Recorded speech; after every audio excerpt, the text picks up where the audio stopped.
So, a lot of my clients will come to circumstances in their life where they, especially those with kids, but not exclusively people with children, they have extended family that have a way of doing things, or they have expectations of how things should be done, how holidays should look, how time should be spent, how whatever money should be spent.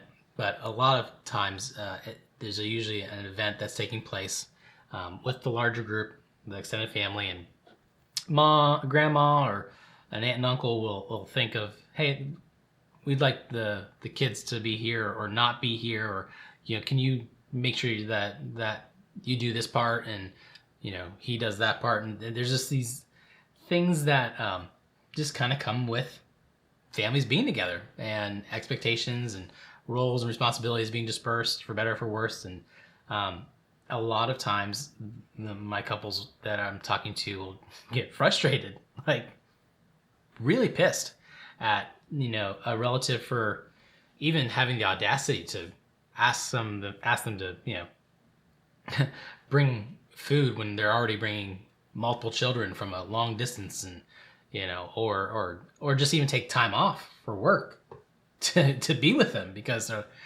to my couple's eyes, they're frustrated that nobody's even seeming to be sympathetic or aware of what sacrifices they're making to join the rest of the group, and even fulfill some of the expectations that they may have. And I always invite my clients, whenever they're in these situations, or they know that these events are coming down the pipeline, to be very crystal clear on what is it that your family what's your vision for this trip as a couple, if you have children, for your family.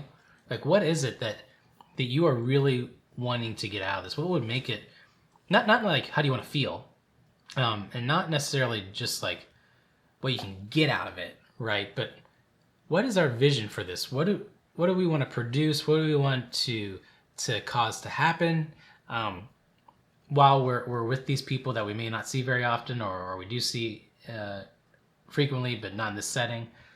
What is it that we want to cause to happen while we're here with these people? Because that's you living in vision. And whenever you can live in your vision, it's easier to say yes and no to certain requests. And really, it helps you establish boundaries from a place of clarity, as opposed to a place of frustration, anger, bitterness, resentment. Because if, in an example, like for us, we have 3 little kids, and sometimes it's just the road trip is like going through World War III. You're like, the amount of stops and emotion breakdowns, and just you're confined to a car for a long time. And we just know that in our home, we love seeing our family. We love seeing people that we don't get to see very often. It's such a joy. But we're also committed to causing a level of connection with our family to those that we're visiting, and that connection being them seeing our lives, and us learning about their lives, and being in just understanding of where they are, what they're up to, and what they're about, as we share our lives with them as well. And you can't share your life with somebody after a 6-hour car ride. That's exhausting sometimes. And so we just know, like, hey, whenever we travel somewhere, the day that we arrive to some place and somebody says, hey, can you meet us here at 6 o'clock? We might have to say no. Like, no, listen, that's a travel day for us. And knowing what we know, it might be very difficult for that to happen. So no.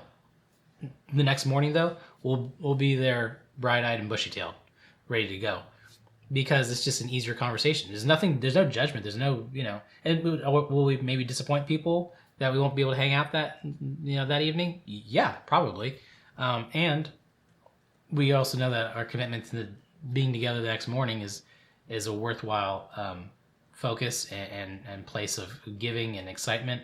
And in our experience, people adjust. People really do adjust. And Um, if you're clear on what is needed and what's wanted for your family, then everybody else seems to fall into place a lot easier, because you're clear.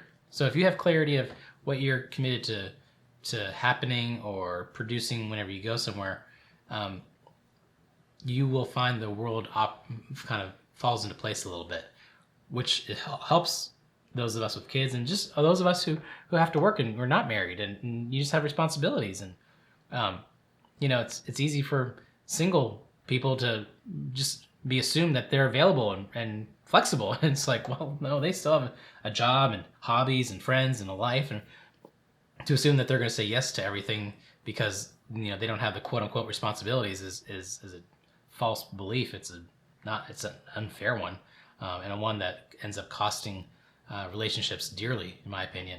And so, to the single, to the married, to the family, doesn't matter what your makeup is.